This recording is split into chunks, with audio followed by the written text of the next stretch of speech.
Chameleons Are Cool by Martin Jenkins, illustrated by Sue Shields. Chameleons are lizards, and lizards are reptiles, like snakes, crocodiles, and tortoises. There are about 4,000 kinds of lizards altogether, including around 120 different chameleons. Just over half of all the types of chameleons come from Madagascar, a big island off the east coast of Africa. Most of the others live in mainland Africa. Some lizards eat bananas. Chameleons don't. Some lizards walk upside down on the ceiling. Chameleons can't. There's even a lizard that glides from tree to tree. A chameleon certainly wouldn't do that. But of all the different kinds of lizard, I still think chameleons are the best. Chameleons are cool. It's not that they're all that big. The biggest is only about the size of a rather small cat. It's called Austerlet's chameleon, and it lives in Madagascar. They can be really, really small, though. The smallest one could balance happily on your little finger. It's called the dwarf Brookesia, and it lives in Madagascar, too.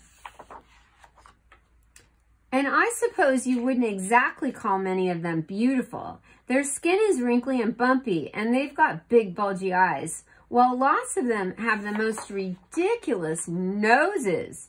I think it's their noses I like best. Their mouths are pretty odd, too. They turn down at the corners, which is why chameleons always look grumpy.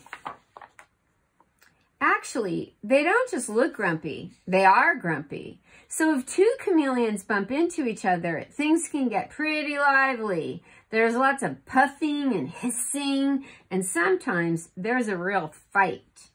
And that's when chameleons do what they're most famous for. They change color. Lots of people think chameleons change color to match their surroundings. They don't. They change color when they're angry, or when they're too cold, or too hot, or when they're sick. And there are some sorts of chameleons that hardly change color at all. As a rule, though, chameleons don't bump into one another all that often. I suppose it wouldn't be fair to call them lazy, but they certainly don't move any more than they have to. And when they do, it's almost always incredibly slowly.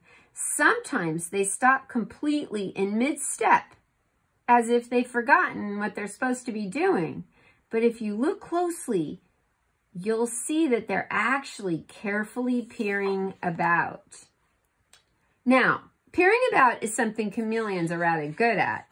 That's because their eyes can move separately from each other, unlike our eyes, which always move together.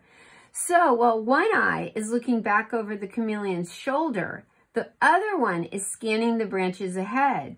As soon as it spots something tasty, the chameleon fixes both eyes on its prey and begins to creep forwards, even more slowly than usual. Then it opens its mouth just a crack and thwap! Out shoots this amazingly long tongue with a sticky tip at the end, like a piece of well-chewed chewing gum. Then the tongue flies back, and there's a lot of chomping and chewing, and perhaps a few bits of insect leg fluttering to the ground. And after that, the chameleon just sits there for an hour or two, doing nothing very much at all, looking quite exhausted and still grumpy after all that hard work. And there you have it. How could you possibly resist a pocket-sized, bad-tempered, color-changing, swivel-eyed, snail-paced, long-tongued sharpshooter?